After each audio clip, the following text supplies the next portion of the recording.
ಇವರಿಬ್ಬರು ಇವತ್ತು ನೇರವಾಗಿ BJP ಮತ್ತು BJP ನಾಯಕರು ಎಲೆಕ್ಟ್ ಮಾಡ್ತಿದ್ದಾರೆ. ಮೋದಿ ಜಾರ್ ಅವ್ರು ನೀವು ರಾಜೀನಾಮೆ ಕೊಡೋಕೆ ಮೊದಲ ಯೋಗಿ ಅವ್ರು ನೀವು ಕೊಡಬೇಕು.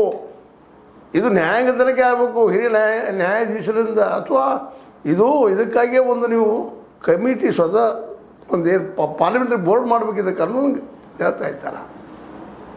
ಅಂದರೆ ನೀವು ಮಾಡ್ತಾಯಿದ್ದು ನೀವು ದೊಡ್ಡ ಭ್ರಷ್ಟಿದ್ರಿ. ಅವ್ರಿಗೇನು ಮಾತ್ರ ಇಲ್ಲಿವರೆಗೆ ನೀವು ಪ್ರೂವ್ ಮಾಡಲಿಲ್ಲಲ್ಲ. ಸೋನಿಯಾ ಗಾಂಧಿ ಅವ್ರನ್ನ ಮತ್ತು ರಾಹುಲ್ ಗಾಂಧಿ ಒಂದು ದಿವಸ 12 ವರ್ಷ ತೊಗೊಂಡ್ರಿ, ಶಿಕ್ಷೆ ಆಗಬೇಕಾಗಿತ್ತು. ಯಾರೋ ಸುಬ್ರಹ್ಮಣ್ಯ ಸ್ವಾಮಿ ಹೇಳಿದರು, ತೊಗೊಂಡ್ರಿ, ಬೆನ್ನು ಹಚ್ಚಿದ್ರಿ, ಸಾಕಷ್ಟೆಲ್ಲ ಇಲ್ಲೇ ಸಾಕಷ್ಟು ನೀವು ಶೋಧನೆ ಸಂಶೋಧನೆ ಹುಡುಕಾಟ ಎಲ್ಲ ಮಾಡಿದ್ರಿ. ಏನು ಸಿಕ್ತಪ್ಪ ನಿಮಗೆ ಅಂಥೇಳಿ ಇವತ್ತು ನೇರವಾಗಿ BJP ಮತ್ತು RSSಗಳ ಮೇಲೆ ಪ್ರಹಾರ ಮಾಡ್ತಾ ಇದ್ದಾರೆ. ರಾಮ ಮಂದಿರ, ಯಾವ ರಾಮನ ಹೆಸರಲ್ಲಿ ನೀವು ಅಧಿಕಾರಕ್ಕೆ ಬಂದರೂ ಆ ರಾಮ ಮಂದಿರದಲ್ಲಿ ನೀವು ಕಳ್ಳತನ ಮಾಡಲಿಕ್ಕೆ ಹೆಚ್ಚಿದ್ರಿ.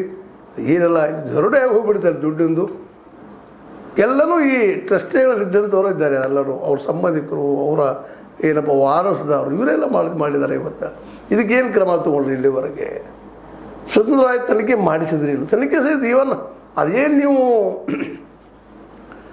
SIT ಮಾಡಿದಿರಿ, ಅದು ಯೋಗಿ ಆದಿತ್ಯನಾಥ್ ಅವರು ತಮ್ಮ ಒಂದು ಅಧಿಕಾರಿಗಳು ನೇಮಿಸಿದ್ದಾರೆ. ಅವರು ಮೊದಲು FIR ಆಗಬೇಕಾಯ್ತು ಎಲ್ಲರ ಮೇಲೂ, ಆಗಿಲ್ಲ. ಆಮೇಲೆ SIT ಮಾಡಿದ್ರಿ, ಅದು ಏನು ರಿಪೋರ್ಟ್ ಕೊಟ್ಟಿತ್ತು.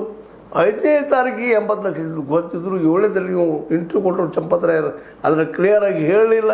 ನಮಗೆ ಏನಾಗಿಲ್ಲ ಅಂತ ಹೇಳಿದರು.